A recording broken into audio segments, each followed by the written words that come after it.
दुनिया झेली जा करा दिए અને ખીટ તમારા હગા કરે નહીં તમારી સહાય એ દેદી કેજો બાપ દાદા ના વ્યવહાર ની શક્તિ માતને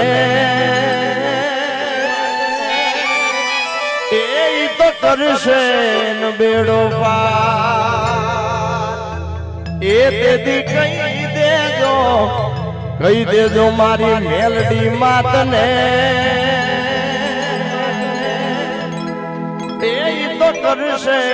બેડો પાર। શુભ કાર્યની શરૂઆત